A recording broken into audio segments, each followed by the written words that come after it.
So I have some. When you open the phone lines, people are going to come calling for dating advice from you. Do you feel like What you never want people to do is call me for dating advice unless you just want to learn how to get divorced quick.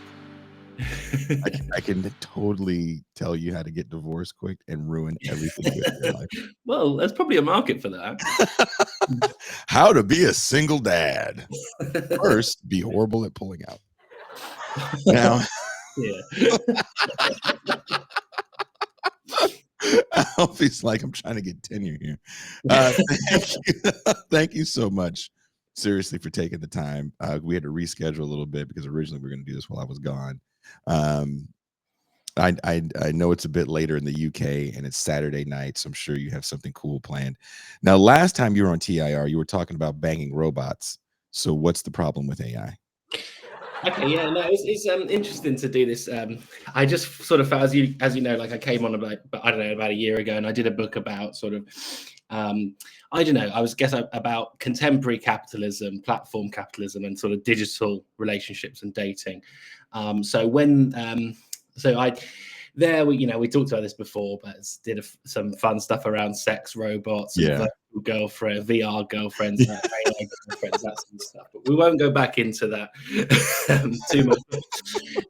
But when this story broke, I did think I felt like I should say something about it, given that I'd done all that work. But also, something kind of weird struck me about it, right? And I guess you were reading part of the article, but basically in an absolute nutshell, like this idea that your app would have a sort of AI assistant which would vet people for you. So instead of having to sort of scroll through the profiles, the AI sort of does the initial work of kind of like a matchmaking service, like rooting out the bad ones and picking out the good ones, and so on. So it's not actually that different to how the algorithm already works. So again, I think it's probably like and with these things, as I was trying to say in the article a bit, like when there's something like this, AI is going to do this in the future, that basically means the algorithm's already doing it and they want to market it, basically. So is this stuff, I think, is stuff that's already kind of happening. But what sort of struck me, if I can try and do it in a sentence or two about this, was that it relies on the idea that the reason we're not meeting people and starting relationships that work is because we're not finding the right person, because there's so many people out there. We haven't got the time, as you said, or we haven't got the capacity to select the right one, right? So this whole kind of tech ideology suggests that if only you had the time and capacity to find the right person, you would be with them and you would be happy, you'd have the relationship or whatever. And I think that the opposite. I think that we're not as different as we think from each other, and there are loads of possible relationships that could work. And by thinking of ourselves as these extremely unique beings which are different to everyone else, it makes relationships impossible. So I guess, my argument, I guess, is a sort of Marxist one, which is basically that these days, because of the way that class has changed, there are less differences between us than there were. So if you think about the Victorian period, people would marry in their class, and they would also they wouldn't have AI, but they would have family members who said, okay, this looks like an appropriate family who's on the right kind of social footing or whatever. This is a good match or whatever. Or don't marry that person. They're not like the right sort of family, the right sort of class position or whatever. And so in those days, it kind of made sense to have this kind of process. But now, since like we're basically almost everyone is like working class, I don't think, then we're actually much closer together. So in theory, it should be easier to make relationships that work. The pool is huge. The possibilities are endless. So, but I think what these, the whole of this app idea, but also the whole of social and digital media do, tries to sell us a kind of cover-up story that we're actually very unique. We're actually, okay, it might be a gender thing, it might be a sexuality thing, it might be an ethnicity thing, or it might be a class thing, but it tries to get us to think of ourselves as these extremely sort of specific, individual, unique beings, rather than sort of admitting, as it were, that sort of we're all in this together. So if you see what I'm saying, it's that, the worse things get at the level of economics, the easier it should be to have relationships, but it seems to be the opposite. It feels like the opposite. Also, what you're saying about that, we all think we're interesting and special beings. Bert Cooper and I were having this offline conversation about this, and we kind of came to this conclusion that we feel like everybody thinks they're Anthony Bourdain, and everything has to be the epitome of chic and cool. Like going to a shitty bar and that might have a grill that makes like a greasy burger and fries, to me, is cool. Like I dig it. I like that kind of food, but I don't need, duck fat fries at a shitty bar so I can pretend that I'm that I'm special enough and I know what the fuck I'm eating anyway. And it does feel like, to me, these apps kind of play into this, because when you look at people's profiles, part of what they tell you, and we talked about this on another show we did about dating apps, is like there's people that help you with your profile. They're like, do you need pictures like this? And you need to say that you do things like this, and you need to really stand out in the crowd. So a dating profile, to me, to your point, feels like a job application. Why should you hire me? And I think we're both, well, maybe not you because you're super young, but I feel like we're both old enough to have existed in a world before app-based or even online dating, where you met people in real spaces. And sometimes you're not walking around with your CV on your chest, and you're not trying to read applications all the time. And I feel like this AI assistant, when I first read it, the headline, I was like, whoa, this is going to kill all of the natural things that we used to do. Right. I mean, maybe. I mean, I guess. Yeah. I mean, I think that's probably true. But I guess, yeah. And as you're saying, I mean, plenty of people met and meet partners, without these kind of things to help, right? But I guess what I mean is that to stratify us in this way, it's, obviously we could just zoom out and say that, how does contemporary capitalism prevent revolution, for example? That seems like a different question to, do we need an AI to date us? But sure, in a way, they're not a different question, because I agree. What it does is it stratifies us so much. So it's basically saying, well, you don't match you because you're this gender or this race, or you've got this sexual preference, and that person's got another one. So it sort of works. The whole system sort of works by drawing lines between us, and that's why you get this shuffling through the CVs, right? Because we're very suspicious. It's like that. Like, are they the right match for us? Even like in the language, it's the same. So I think there's like a connection between the way we think about ourselves, and the way we're sort of the way we date, right?